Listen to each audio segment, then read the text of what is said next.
Hello guys, কেমন আছো তোমরা সবাই? তো আজকে আমি তোমাদের কাছে একটা নতুন রেসিপি নিয়ে চলে এসেছি। আজকে আমি বানাবো স্প্রিং রোল। তো তার জন্য আমি প্রথমে একটা পাত্রের মধ্যে এক বাটি ময়দা নিয়ে নিয়েছি। তো সেটাকে আমি একটু চেলে নিলাম। তারপর এখানে আমি দিয়ে দেব স্বাদ মতো লবণ আর 1 চামচের মতো সাদা তেল দিয়ে এটাকে ভালো করে মেখে নেব। তারপর এখানে আমি এক বাটি যেহেতু আটাটা দিয়েছিলাম তাই 1.5 বাটি জল দিয়েছি।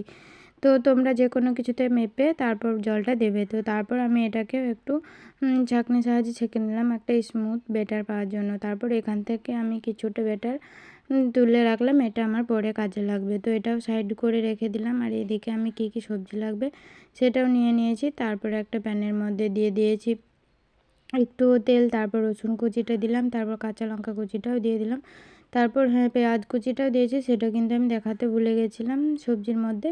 তো তারপর পেঁয়াজটাকে দিয়ে তারপর গাজর, তারপর কফি, টমেটো, তারপর চিকেন, এগুলোকে সব আমি একসাথে কিন্তু দিয়ে দিলাম। চিকেনটাকে আমি আগে থেকে নুন দিয়ে সেদ্ধ করে নিয়েছিলাম, তারপর ঝুড়ি ঝুড়ি করে নিয়েছি। তারপর দিয়ে দিলাম গোলমরিচের গুঁড়ো, একটু হলুদ গুঁড়ো আর একটু লঙ্কার গুঁড়ো।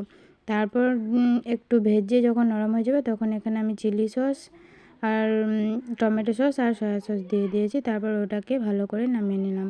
আর এদিকে ব্যাটারটা আমি দিয়ে পরে এরকম স্প্রিং রোলগুলো বানিয়ে নিচ্ছি। এখানে কিন্তু আমি কোনো রকমই তেল ব্যবহার করিনি, শুধু ব্যাটারটা দিয়ে যখন পুরোটা শুকিয়ে কানাগুলো উঠে আসবে তখন আমি উঠিয়ে নেব। তো এদিকে আমি সবজিটাও তুলে নিয়েছি একটা পাত্রের মধ্যে। তারপর আগে থেকে যে গোলাটা আমি তুলে রেখেছিলাম তো সেটাই নিয়ে নিলাম। তারপর পুরটা দিয়ে এভাবে করে গোল করে ভাঁজ করে নিলাম। দেখো কত সুন্দর, খুবই ইজিলি জয়েন্ট হয়ে যাবে, খুলে আসবে না। তো এভাবে করে আমি সবগুলোকেই করে নিয়েছি। দেখো আরেকটা দেখিয়ে দিলাম। তো এই তো হয়ে গেল। তারপর এদিকে আমি তেলটাও গরম করতে দিয়েছিলাম। তারপরে এগুলো কিন্তু লো হিটেই ভাজতে হবে।